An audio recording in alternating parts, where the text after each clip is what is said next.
Le président des États-Unis fait des cauchemars au point que sa santé soit en danger parce qu'ils font vrai, trop vrai, et ils sont absolument horribles avec explosion nucléaire et j'en passe. Et il n'est pas le seul. Certains rêvent de chute d'un building, de course-poursuite dans des tunnels sans fin et labyrinthiques, avec un monstre qui rôde aux alentours. Bref, de quoi être réveillé en sueur et en être secoué. Ah, il a l'air de passer un mauvais moment, le pauvre petit. Sims, comment est-il? Il commence à donner les signes d'une grande agitation.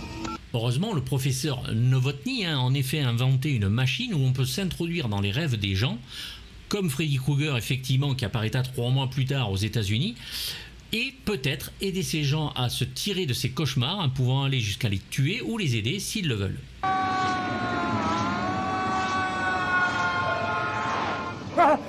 Tu calmes, Alex. 26 ans avant le Inception de Nolan, la place est déjà prise. Je n'ai jamais vu quelqu'un d'aussi exceptionnellement doué. La télékinésie était seulement un de ses talents. Réalisé et en partie écrit par un tout jeune Joseph Ruben, cette série B fantastique reprend le thème du rêve évoqué bien autrement dans Brainstorm de Douglas Trumbull, mais là où Brainstorm utilisait la religion et la philosophie, ici il n'en est rien et on en a droit à une série B très bien branlée avec certes des effets qui peuvent paraître un petit peu vieillots aujourd'hui, mais très inspirés de comic books et va partir dans un putain de délire visuel et graphique au point de ne pas être oublié par les spectateurs de l'époque.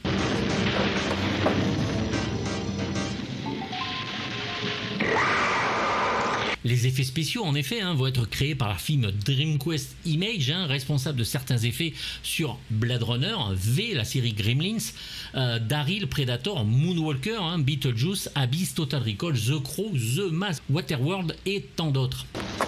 C'est papa. Il nous aidera pas. Ce petit salaud a raison.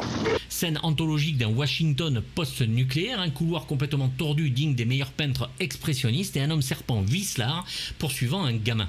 Le maquilleur expert Craig Reardon, qui avait officié sur Poltergeist, nous sert des morts-vivants atomiques, réalistes et surtout dégueulasses, et qui nous feront oublier la réalisation un petit peu télévisuelle, il est vrai, des séquences dites normales.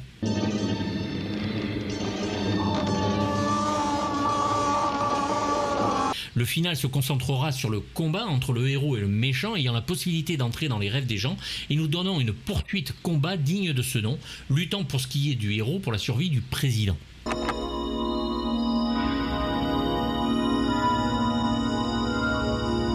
Le rêve est donc la principale essence de Dreamscape. Pourquoi rêve-t-on de telle ou telle chose? La psychologie a bien avancé là-dessus aujourd'hui, mais en 1984, on pouvait se laisser aller sur le fantasme de contrôler un rêve en entrant dans la psyché et les rêves d'une autre personne en étant télépathe. Bleu. Bleu. La chambre des rêves ressemble d'ailleurs à l'intérieur d'une pièce qui pourrait se trouver dans le Nostromo. Alex Garner est de ces hommes, télépathe donc, et travaille contre son avis pour le professeur Novotny en participant à des expériences sur les cauchemars d'autrui et réussissant à s'introduire dans les rêves et en changer le cours.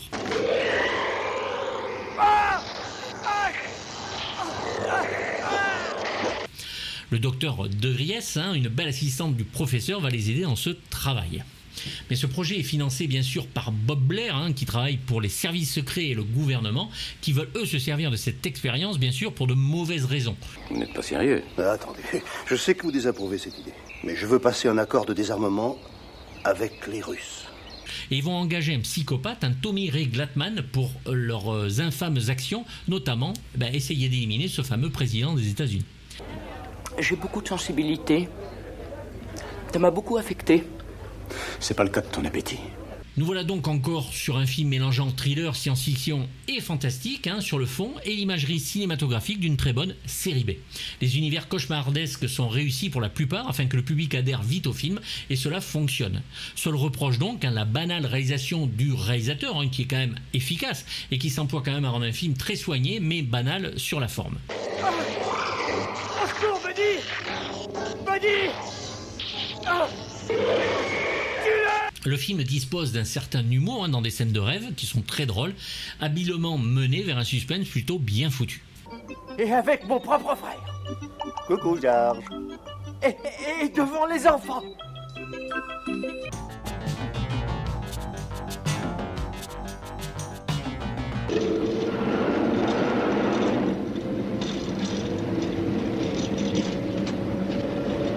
Les séquences de rêve restent bien sûr ce que l'on préfère et attendons dans le film. Onirique, même si certains effets effectivement sont datés, le film en regorge, mais ce sont elles, avec leurs effets optiques et maquillage, qui se rassemblent, qui vont nous donner des séquences donc drôles comme le mari trompé ou flippantes comme le petit avec son serpent et celle du président.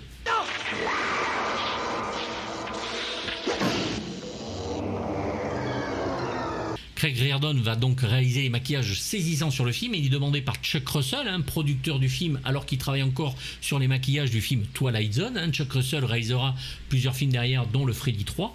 L'homme serpent va lui être proposé dès le départ. Vu la somme de travail, il a envie de créer quelque chose de nouveau.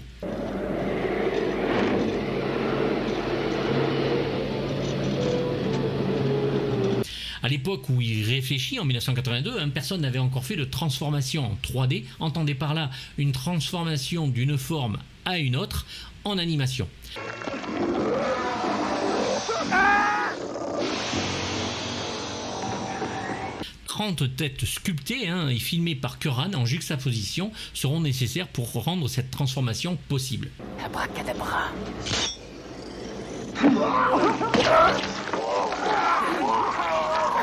Le serpent alla jusqu'à 2 mètres, mais seulement pour quelques plans. Ils vont finir par engager Greg Cannom, qui donna une version du serpent intéressante, mais qui vexa Reardon au plus haut point, parce que c'était une animation image par image.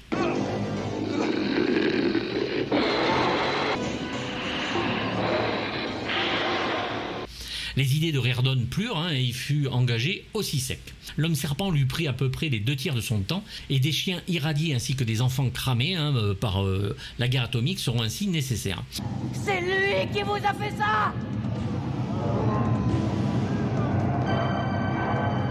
Pour les chiens, ce que fit Reardon ne marcha pas au dernier moment. Les chiens ne supportaient pas le costume et donc ils rasèrent les poils de ces derniers, ajoutèrent du maquillage vite fait et le tour fut joué.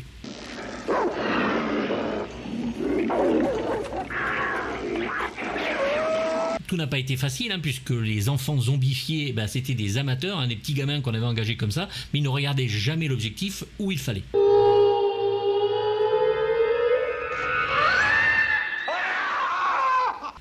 L'homme serpent fut joué par le grand David Patrick Kelly qui par son amabilité facilita les maquillages pour Reardon. Malgré cela, les effets prirent du retard et retardèrent énormément le film. Les producteurs avaient pris par manque de savoir-faire la décision de faire les effets en dernier, mais qui dureront 1 an. Aujourd'hui, on commence déjà par les effets pendant qu'on est en train de tourner. Mais à l'époque, eux, ils ne savaient pas, ils ne l'ont pas fait. Le film aurait donc pu sortir en 1983, mais sera repoussé d'1 an. Tu n'es qu'un malade! Pete Curran va s'occuper de tous les effets optiques. Il a travaillé sur le premier Star Wars, bien sûr, mais aussi la série Galactica, Hurlement, Le Dragon du Lac de Feu ou La Foire des Ténèbres.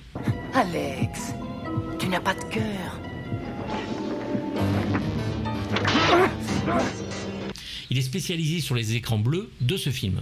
Des images par image en animation donc et des séquences de rêve que les spectateurs ne seront pas prêts d'oublier et un combat final en vrai décor et trucage de plus de 7 minutes.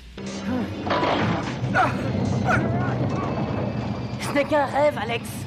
On peut faire tout ce qu'on veut.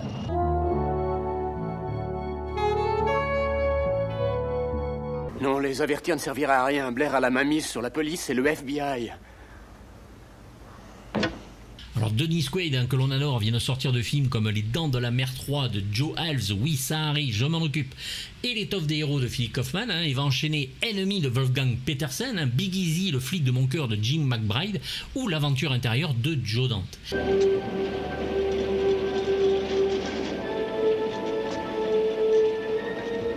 Ici, il est impeccable, il est doué par Hervé Bellon qui double Sam Neill, Steve Guttenberg, James Wood ou Rutger Hauer. C'est un acteur toujours excellent et dans ce film, il nous régale. Mais il y a 2 raisons pour lesquelles je ne veux pas faire l'amour avec vous. Faire quoi? L'amour? Oh, mais qui parle de faire l'amour? Moi, je ne parle que de pizza. Kate Capshaw, qui va cartonner la même année sur Indiana Jones et le Temple maudit et devenir donc Madame Spielberg, est doublée ici par la grande Maïk Dara. Je m'appelle Bob Blair. Il était grand temps de faire connaissance. Qu'est-ce que vous êtes dans cette histoire?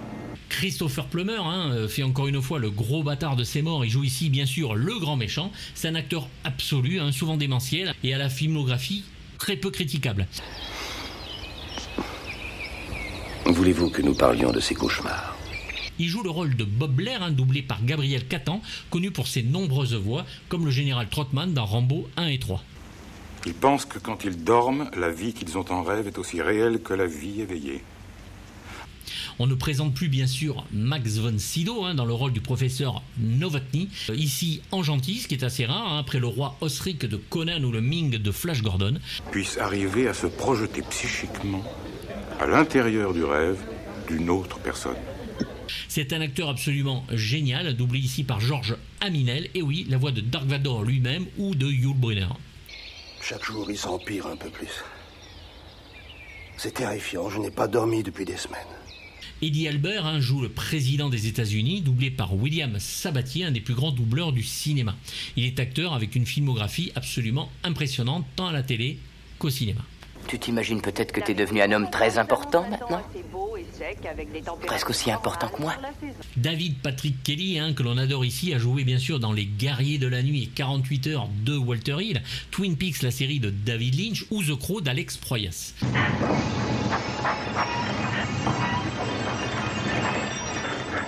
Tu n'es rien dans ce monde, Alex. Doublé ici par Gilles Laurent, la voix d'Arnie Cunningham dans le Christine de John Carpenter, ici mais vraiment très reconnaissable. Il y joue l'homme de main, capable d'entrer dans les rêves, mais ici pour tuer. Impeccable en homme serpent, il est dans le film dès les premières secondes absolument con et se prend pour Dieu le Père. Il torture les autres via les rêves, un vrai méchant comme on les aime. Mais Blair est un homme qui ne plaisante pas. La femme qu'on avait reliée à Tommy Ray n'est pas seulement morte d'une crise cardiaque. Qu'est-ce que vous dites? George Wendt a connu un peu les succès dans les années 80 avec House de Steve Miner ou Gung Ho de Ron Howard. Il est un écrivain dans le film comme Stephen King qui crie au complot, qui veut aider Alex pour lui faire comprendre les plans de Blair. Il est doublé par une voix bien connue pour les fans des Looney Tunes, Claude Nico. Monsieur Gardner. Non, c'est pas moi, Gardner de Bicté. Nous savons que vous êtes Alex Gardner. Peter Jason, que l'on voit en début et un peu en fin de film, connu chez John Carpenter pour avoir joué dans de nombreux rôles, joue ici donc Ray Babcock, il est doublé par notre doc de Retour vers le futur, Pierre Atté, et c'est l'homme de main de Blair.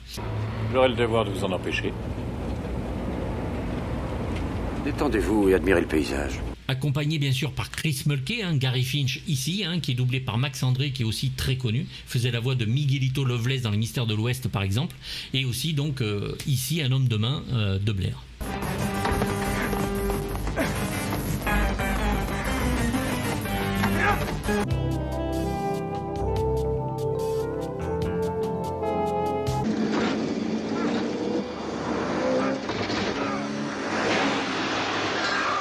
Maurice Jarre va être engagé pour composer la musique électronique cette fois, pas de score symphonique. Les producteurs pensent que l'électronique va rendre une dimension plus épique à la musique. Ouais, c'est leur choix, c'est les années 80, ne l'oublions pas. Et tout le monde ne s'y connaît pas en musique. Donc reste que Jarre n'en est pas à sa première musique effectivement électronique non plus, il s'en sort très bien. Il n'y a pas eu de disque officiel sorti, mais un bootleg existe.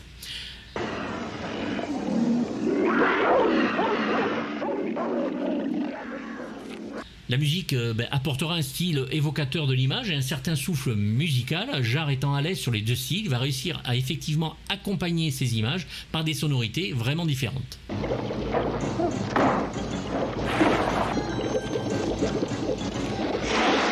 Bon alors, que penser de Dreamscape? C'est la série B par excellence, c'est ce qu'on est ici. Il y a des effets spéciaux que moi je trouve encore très réussis, même si elles sont datées.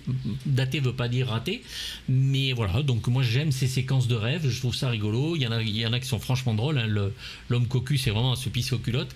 Et voilà, donc c'est un film que je regarde de temps en temps et que j'aime bien pour ses acteurs, pour ses effets, pour sa musique aussi, son montage et même sa vision, parce que Joe Ruben n'étant pas un grand réalisateur, c'est vrai qu'on n'a pas l'impression d'assister à une caméra qui bouge ou quoi que ce soit, mais le film est efficace. Donc il a réussi son truc. Donc je lui mets la petite note de 5 sur 6, parce que c'est un film que je vous conseille à regarder, qui fait vraiment partie de ces films qui sont ici adorés. Il n'y a pas d'autre mot. Pouce haut, pouce bas, n'hésitez pas à me dire si vous avez aimé ou pas. On va se remettre à travailler sur le très lourd. À bientôt, bye bye.